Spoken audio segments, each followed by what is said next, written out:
भ्रष्टाचार निवारण अधिनियम 1988, प्रिवेंशन ऑफ करप्शन एक्ट 1988 की धारा 5 और धारा 6 के बारे में उपखंडों सहित विस्तार से जानकारी देता हूं।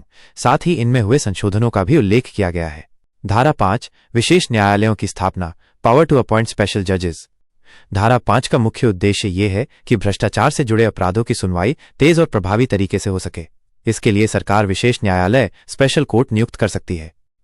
उपखंड 1, धारा 5, एक राज्य सरकार उच्च न्यायालय के मुख्य न्यायाधीश की सहमति से विशेष न्यायाधीश नियुक्त कर सकती है जो इस अधिनियम के तहत अपराधों की सुनवाई करेगा। 2, धारा 5, 2 विशेष न्यायाधीश केवल उन्हीं मामलों की सुनवाई करेगा जो इस अधिनियम के अंतर्गत या उससे संबंधित हों। 3, धारा 5, 3, ऐसे मामलों की सुनवाई तेजी से करने का प्रयास किया जाएगा और बिना उचित कारण के स्थगन एडजॉर्नमेंट नहीं दिया जाएगा। 4, धारा 5, 4, विशेष न्यायाधीश के पास उस मामले की सुनवाई के लिए दंड प्रक्रिया संहिता 1973 सीआरपीसी के अनुसार वही शक्तियां होंगी जो एक सत्र न्यायालय सेशंस कोर्ट को होती हैं। धारा 6, लोक सेवक के अभियोजन हेतु पूर्व अनुमति, previous sanction necessary for prosecution. धारा 6 का उद्देश्य यह सुनिश्चित करना है कि किसी लोक सेवक, पब्लिक सर्वेंट पर भ्रष्टाचार का मुकदमा शुरू करने से पहले उसकी नियुक्ति करने वाले प्राधिकारी की अनुमति ली जाए। उपखंड 1, धारा 6, 1, कोई भी अदालत इस अधिनियम के अंतर्गत किसी लोक सेवक के खिलाफ मुकदमा चलाने का आदेश तब तक नहीं दे सकती जब तक कि संबंधित प्राधिकरण की पूर्व अनुमति प्राप्त न हो। यदि लोक सेवक केंद्रीय सरकार के अधीन है, अनुमति केंद्रीय सरकार देगी।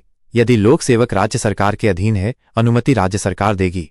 यदि लोक सेवक किसी अन्य प्राधिकरण के अधीन है, अनुमति उस प्राधिकरण द्वारा दी जाएगी। 2, धारा 6, 2, ये अनुमति तभी आवश्यक है जब आरोपी वर्तमान में या अपराध के समय लोक सेवक रहा हो। 3, धारा 6, 3, यदि कोई व्यक्ति पूर्व में लोक सेवक था लेकिन अब सेवा में नहीं है तो पूर्व अनुमति आवश्यक नहीं है।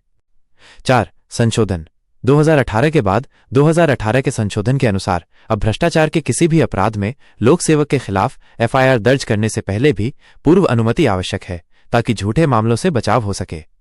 मुख्य उद्देश्य। धारा 5, भ्रष्टाचार के मामलों के लिए विशेष न्यायालय और उनके अधिकार। धारा 6, लोक सेवक पर मुकदमा चलाने से पहले अनिवार्य सरकारी अनुमति। उदाहरण, यदि किसी सरकारी अधिकारी पर रिश्वत लेने का आरोप है, 1, पुलिस सीधे एफआईआर दर्ज नहीं कर सकती जब तक कि उसकी नियुक्ति करने वाली सरकार या प्राधिकरण की अनुमति न मिले। धारा 6, 2, मामला विशेष न्यायालय को भेजा जाएगा जो भ्रष्टाचार अधिनियम के तहत मामलों की सुनवाई करेगा। धारा 5। अगर जानकारी अच्छी लगी हो तो कृपया YouTube चैनल भ्रष्टाचार मुक्त भारत को सब्सक्राइब करें। धन्यवाद दोस्तों।